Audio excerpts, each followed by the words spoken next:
अभी मौजूदा हालात में हमारे पास एक मुश्किल ये सामने आया, एक दूसरे से दूरी, एक दूसरे को न समझना, एक दूसरे की बातों को न सुनना, और उलमा आपस में 1 इंच की आपस में दूरी हो तो प्रोपेगेंडा ने उसको 10 फुट लंबा कर दिया है, ऊंचा कर दिया है, मोटा कर दिया है।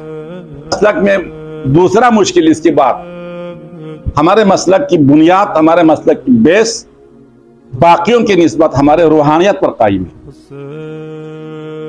हमारे मसलक में मुश्किल, दूसरा मुश्किल जो हमारे लिए, हम अमीर कबीर के ज़माने का मसलक और शाह सैयद मोहम्मद नूर बख्श रहमतुल्लाह अलैह के ज़माने के वो आफाकी नजरियात पैदा क्यों नहीं कर सकता है? इसलिए हमारे रूहानियत की कमजोरी है, वो हमारे दूसरा मुश्किल है। तशरीफ लाने का शुक्रिया अदा करता हूँ, और साथ ही बैतुल्लाह अल्लाह का मेहमान बन के खुदावंद आलम की दरगाह में फरोजी में अज़ीम अहकाम की बजावरी के लिए आपने नेक आज़म करके सफ़र में आप है। इस सफ़र में अल्लाह ताला आपको कामयाबी और आपके हज हुज़ूर इलाही में कबूल हो, और हज के मौके पर काबा को देखते हुए दुआ रत न होने के कई मकाम बताया है। उन मकामात में से एक अल्लाह दुआ रत नहीं करता है, काबे को देखने की वो दुआ है जो हम औराद हमसे में पढ़ा करता है, अल्लाहुम्मा अंता सलाम व मिनका सलाम। वो पहला मरहला काबा देखेगा तो ये कलमा पढ़ना है। उसकी पढ़ते वक़्त हमने आपसे इल्तिमास करते हैं कि इंशाअल्लाह ताला हमारे अंदर की जो छोटा मोटा है उनको दूर होने की, और मजहबी हमारे जो क़यादत जिनके हाथों में है उनके लिए मसाए हक़्क़ा की मुश्किलात समझने और मुश्किल को समझने के बाद मुश्किल के हल के लिए काम करने के लिए खुसूसी दुआ करेंगे। और कुरान करीम की मुख्तसर आयत करीमा अल्लाह ने कुरान में फरमाया कि इन्नमा यख्शल्लाह मिन इबादिल उलमा, बंदों में से खशियत इलाही उलमा को ही होता है। तो खशियत आप लोगों को बताते रहा है, इनको इसकी वजाहत करने की ज़रूरत नहीं है, वो तालीम है। खशियत अल्लाह ताला की सिफ़ात जलाल व जमाल, परवरदिगार की आयात आफाक व अनफुस सारे को देखने के बाद एक अज़मत किसी के दिल में होकर के इंसान के लिए जो कैफियत होता है उसको खशियत कहते हैं।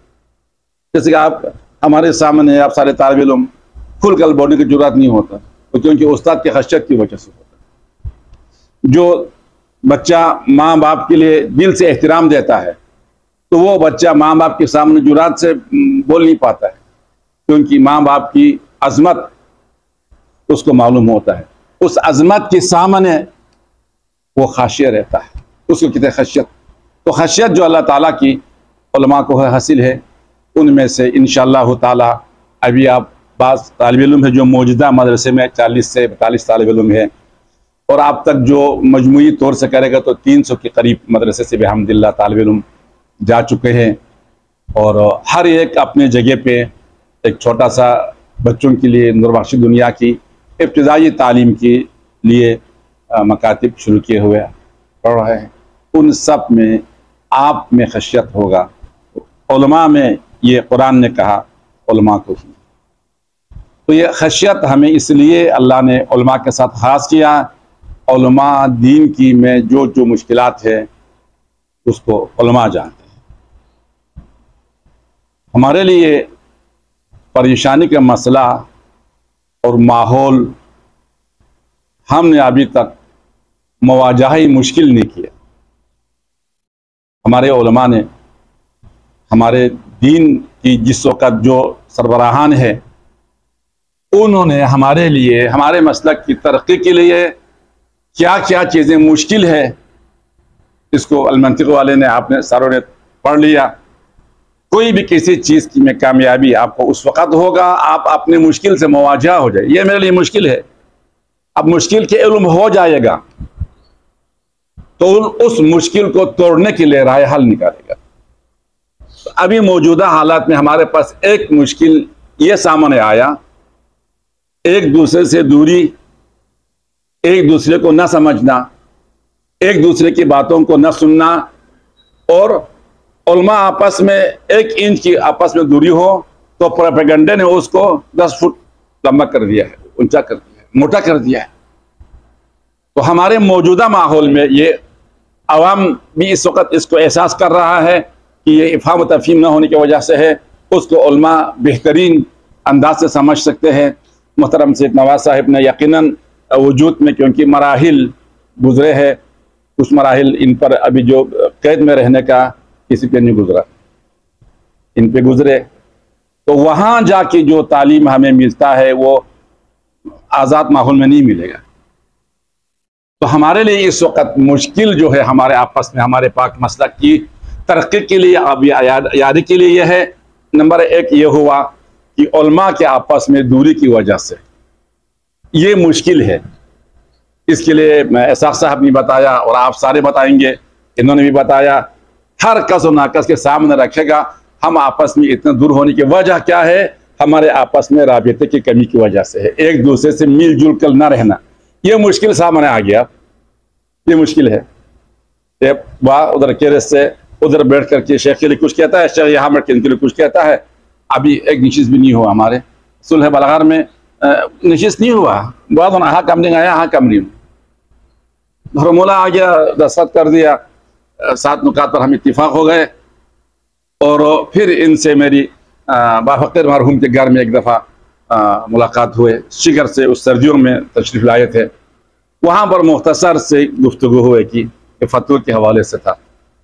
तो उस दिन भी उन्होंने तो यकीनन फ़िक़्ह के हवाले से जो फतवे के बारे में तहरीरनामा लिख के दे दिया, और साथ ही उन्होंने, मैं अपनी तौर से अमलन में इत्तिफाक होना चाहता हूँ, मुझे सुबह आगे जो मैं नमाज में जमात में खड़ा नहीं होता हूँ जमात के लिए, उन्होंने मुझे आगे कर दिया, आपकी पेशी नमाज पढ़ना है ताकि हम अमली इत्तिहाद का मुजाहरा करें। तो ये अमली इत्तिहाद हमारे लिए मुत्तहिद हम उलमा नहीं है, न होने की वजह वो मुश्किल हमारे क्या है, एक दूसरे से मिलजुल ना होने का है। ये मुश्किल सामने आ गया। अब मुश्किल सामने आ गया ना, हल करना आसान हो जाएगा। अगर हम मुश्किल को नहीं समझेंगे तो हल ही नहीं हो। ऐसे ही हमारे मसलक में दूसरा मुश्किल, इसके बाद हमारे मसलक की बुनियाद, हमारे मसलक की बेस बाकियों की निस्बत हमारे रूहानियत पर कायम है। हमारे मसलक में मुश्किल, दूसरा मुश्किल जो हमारे लिए, हम अमीर कबीर के ज़माने का मसलक और शाह सैयद मोहम्मद नूरबख्श रहमतुल्लाह अलैह के ज़माने के वो आफाकी नज़रियात पैदा क्यों नहीं कर सकता है? इसलिए हमारे रूहानियत की कमज़ोरी है, वो हमारे दूसरा मुश्किल है। रूहानियत की कमज़ोरी को दूर करने के लिए तालबा को भी काम करना होगा, उलमा के लिए भी काम करना होगा, पीर साहब के लिए भी काम करना होगा। दूसरा मुश्किल ये है हमारे, ये मुवाजह मुश्किल हो, मुश्किल समझ में आ गया तब आप उसको हल करेंगे। ऐसा ही तारीफात के लिहाज से, तसनीफात के लिहाज से, फ़िक़्हुल अहवात हमारे पास अभी मौजूदा हालात में है। आप तालिब इल्म में क्लास के दौरान मैं आपको निशान ये करता रहता हूँ कि फ़िक़्ह में जो इबारत के तहत जो तर्जुमा सेम है ना, वो फ़िक़्ह का है, जिसको इबारतुन्नस या इशारतुन्नस, या आप तालिब इल्म जानता है जो नुसूस के उसूल शास्त्री ने 4 जिक्र किया, शियों के नज़दीक सारे मिला करके है ज़ुहूर कहते हैं। वो ज़ुहूर में जो इबारत के तहत जो तर्जुमा सेम है ना, वो शाह सैयद मोहम्मद नूरबख्श का फ़िक़्ह का है। उसके अलावा सारे मुश्किलात मुवाजह मुश्किल है आपकी, बैंकिंग के निज़ाम से लेकर के नुत्फ़ा के इंतकाल के मसले से लेकर के पैवनकारी की मसला, तिजारत के मसला, बैनुल-अक़वामी इस वक्त दुनिया सूद से भरे हुए है, हम कहाँ से छूटेगा। और कुछ मसाइल फ़िक़्ह में ऐसे मसले है जो हमारे लिए बहरहाल मुश्किलात पैदा कर रहा है। ये मुवाजहतुल मुश्किल है, इल्मी मुवाजहतुल मुश्किल, तो ये उलमा ही जानता है। तो सबसे पहले हमें मुवाजह मुश्किल होना चाहिए। मुवाजह मुश्किल में से अभी मौजूदा हमें फिलवक़्त है आपस की इफ़हाम तफ़हीम का ना होना, जैसे इन्होंने भी फरमाया, सेक्रेटरी भी कहा और हम सब आप सारे जानते भी हैं। लिहाजा इसको हमारे मोहतरम पीरज़ादा साहब ने भी इसको उजागर किया हुआ है, और मोहतरम पीर साहब ने ख़ुद भी कई बार बताया है, और अभी इंशाअल्लाह ताला मैदान अमल में आप लोग वहाँ पर आ गए। ये सारे मैं तो बार बार कहते रहता हूँ, जो उलमा हमारे पीर साहब की क़यादत में है, आप सारे उनकी शागिर्द हो। मैं तालिब इल्म को ये शिद्दत से समझा के बेचता हूँ, जो उलमा हमारे पीर साहब की क़यादत में, पीर साहब की सिलसिला ज़हाब में जो रोए हुए हैं, इस सिलसिले की कड़ी से मुतमस्सिक है, आप सारे तालिब इल्म अपने को ये बयान नहीं करना है, उलमा से मशवरा करके उलमा के सरपरस्ती में अभी शिकर में भी अल्हम्दुलिल्लाह इन्होंने आपको बरमला कह दिया, सुलह बलगार की बात से उन्होंने उनको पीर बनाया था, मैंने उसको फेंक दिया है। वो वहाँ लिखा हुआ है ना, तमाम नूरबाशियों के पीर सद मोहम्मद शाह नूरानी मददुल्लाह अलैह है। तो फिर आपके पास भी आएंगे, आप तलब इल्म की सरपरस्ती फरमाएंगे, आप हसन शाह से मिलकर की भी सही तरीके से आपसे मिलकर बाकी दीगर चीज़ों से, बाकी खुसूसी शिकर की तालिब इल्म जो है वो आप जाएंगे। आप आइंदा से इंशाअल्लाह ताला इनके पास ज़रूर जाएगा। सईद नवाज साहब सुना है, सखी भी है और मेहमान नवाज भी है, अपने फ़ायदा, अपने इल्मी इस फ़ायदा आपको देने के लिए, और सुना हुआ है आज उन्होंने कह भी दिया, आप एक वजह पाएगा मैं भाग के आऊँगा। तो इससे ज़्यादा और क्या माहौल मिल सकता है हमारे मुश्किल को हल करने के लिए। इसी की साथ, इस तवक्को के साथ इंशाअल्लाह ताला इन्होंने आज यहाँ पर तशरीफ़ लाए और आपने खिताब किया। आपके ज़रिए खिताब से हमें खुशी हुई कि इंशाअल्लाह ताला आइंदा ऐसे होगा। 2 से 3 नफ़र तो हमारे दूरी बुनियादी इख्तिलाफ हमारे पास नहीं है, हल हो जाएंगे। मोहम्मद आली मोहम्मद के सत्ते में परवरदिगारा तेरे अस्मा व जलाल व जमाल का वास्ता हम सबको सच्चे दिल से एक जुबान होकर की दीन हक़ की सोफिया में नूरबादशाह की मसलक की खिदमत करने की तौफीक अता फरमाया। परवरदिगार उलमाए किराम जहाँ कहीं है मुत्तहिद को नहीं तौफीक अता फरमाया। मोहतरम सैयद नवाज साहब की इस अजीम सफ़र को कामयाबी से दरकिनार फरमाते हुए हज मकबूल करने की तौफीक अता फरमाया। अल्लाहुम्मा सल्ली अला मुहम्मद। शुक्रिया।